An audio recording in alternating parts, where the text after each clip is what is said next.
And welcome back to the Livingston Parish News Weekly Show, a podcast brought to you by the Livingston Parish News. This is Around Livingston. It's a time when I, McHugh David, publisher and editor of the news, get to sit down with this gentleman and we talk about what's going on in Livingston Parish news as well as lifestyle. I'm going to give him a quick second to introduce himself. Good morning, sir. Good morning. This is David Gray, news writer with the Livingston Parish News. And we got plenty to talk about today. Hope you are all warm. Yeah. Yeah, the 'Cause bottom that came up. The bottom really dropped out, didn't it? David and I had a long discussion before we got started about how we must be getting old because as the weather change, well, I can't really say that. I've been that way my whole life. The minute the weather changes, my body's like, well, hey, let's get sick. Yeah. So hope you and yours out there are staying warm. Hope you don't get sick. Let's get into it for today. First and foremost, we are going to start with zoning. Been a long time coming, long discussion, lots of things going on. But we do have our first zoning maps for District 7, which is Parish Councilman Tracy Girlinghouse. So tell us a little bit about that. Yeah, that was at the last Parish Council meeting last Thursday.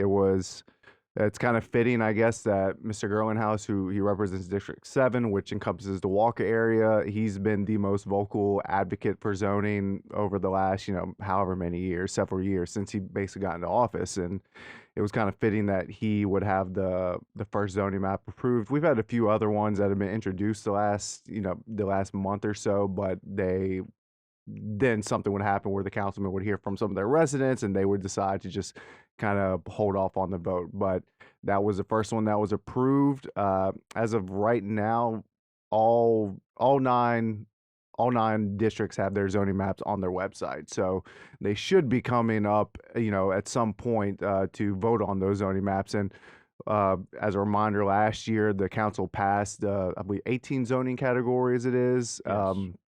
That was last year, but until they actually map their districts and have them voted on, those rules are kind of unenforceable at the moment, but except for now, District 7. So we'll see when the other ones get their maps voted on. I know the push was to try to get it before the end of this year, 2022, but, might go to the first quarter 2023. And it's something that, they've all kind of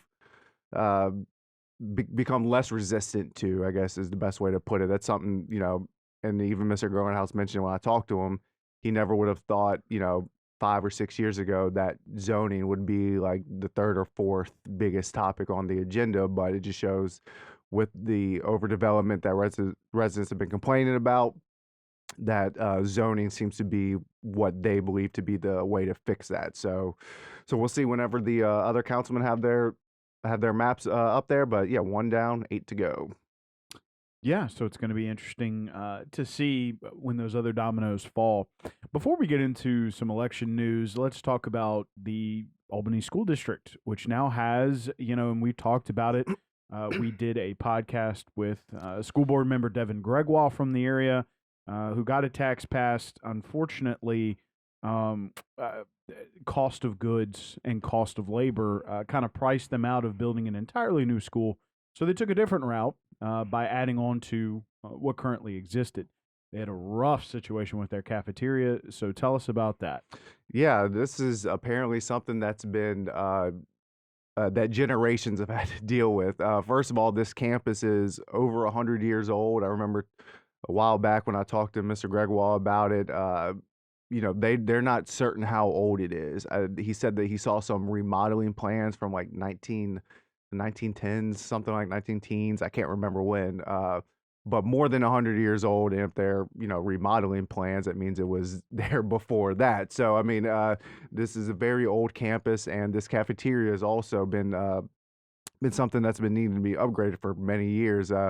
Cafeteria manager, I spoke with her at the brick breaking ceremony for the new cafeteria, and she said it's been the same since I believe her grandmother retired in the 1980s. So, I mean, even though Albany, that school district, has grown, the infrastructure at that campus is not. And that's something that, like you said, this situation that every day they're feeding the kids three-ish hours a day, which, I mean, that's almost half the school day when you think about it, that they're having to feed kids. And so this new cafeteria, like you said, it's going to be funded through the half-cent sales tax that they passed. And you were right, they we're hoping to be able to build a new school with the half-cent sales tax and the property tax, but with the cost of construction just skyrocketing, they decided to kind of scrape those plans, just use the half-cent sales tax to build new buildings on some of their campuses.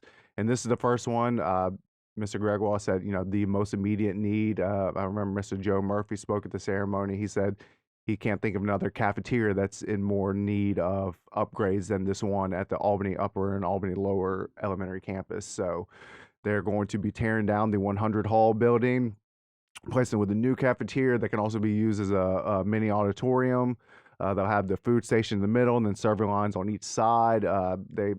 The demolition should, even though the brick breaking was the start of demolition, it'll really get going. Mr. Gregoire said around Thanksgiving or Christmas break, because you can't really have kids out there when you're tearing down, when you're having construction crews coming and demolishing a brick building. So I think he said around the Thanksgiving or Christmas break with construction on the new building, hopefully to start by the spring. And then that's just the first of many. They have, or first of a few. They have a new gym, middle school gym that they're going to be breaking ground on, I believe, later this year, he said.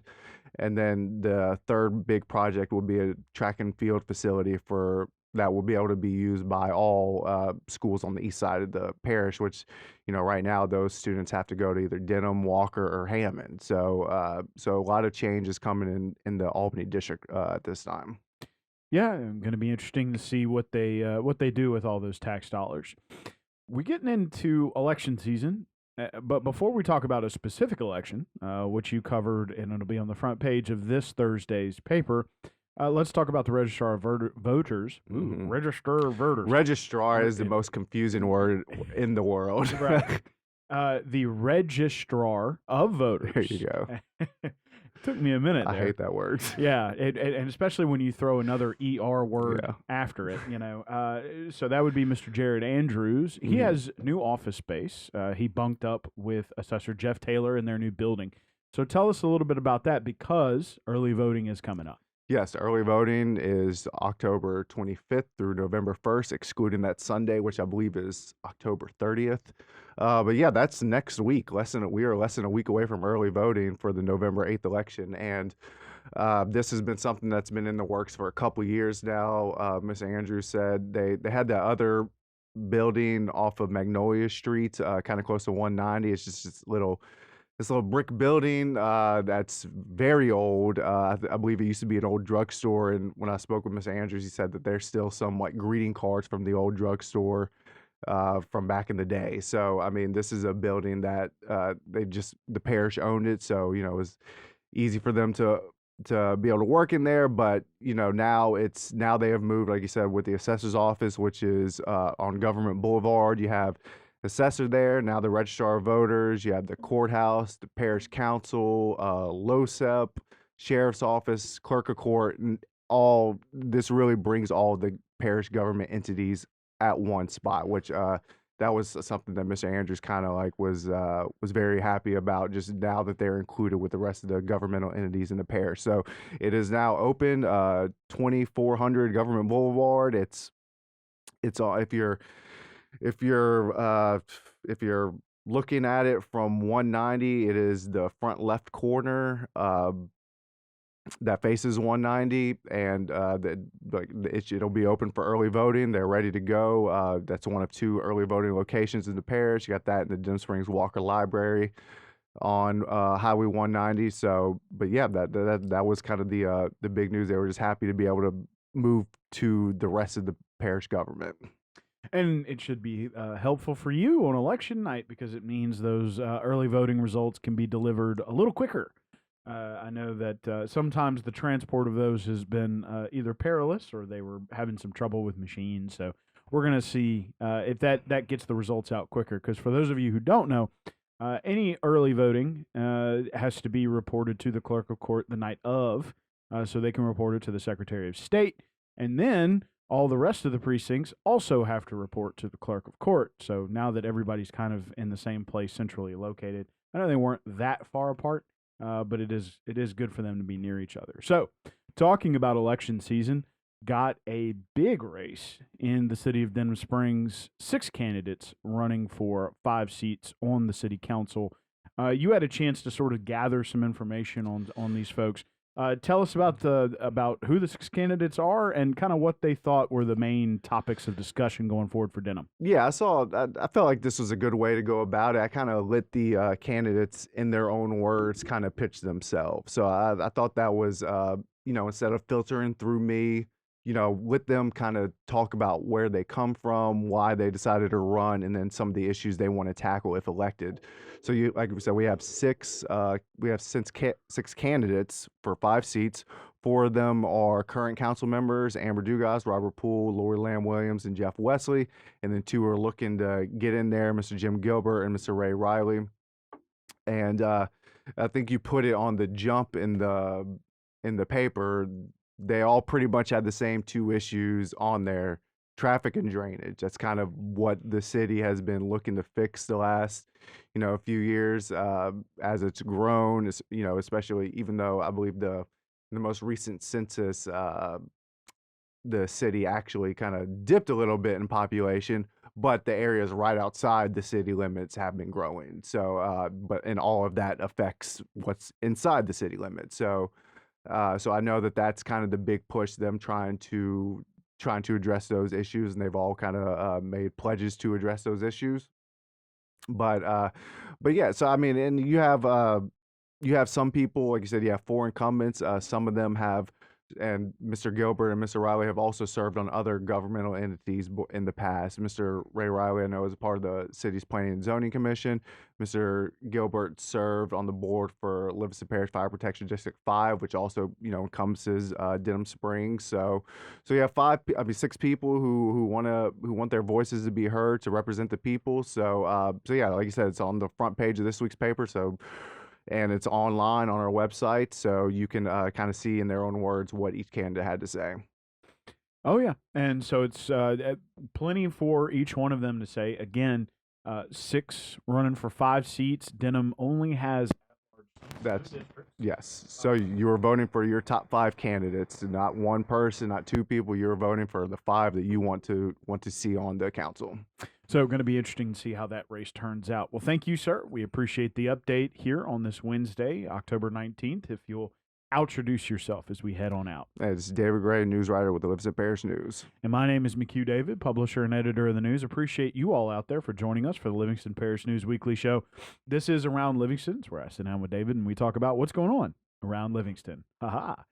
So, and we'll be coming up next with Rob and from the Cheap Seats, where we talk about sports. But please remember, the news is on Facebook, Twitter, LinkedIn, Instagram, and YouTube. We are once a week in print on Thursdays at $7 a month to get that in your mailbox. We're also online, www.livingstonparishnews.com. One last time, we appreciate you joining us, and we'll see you next time.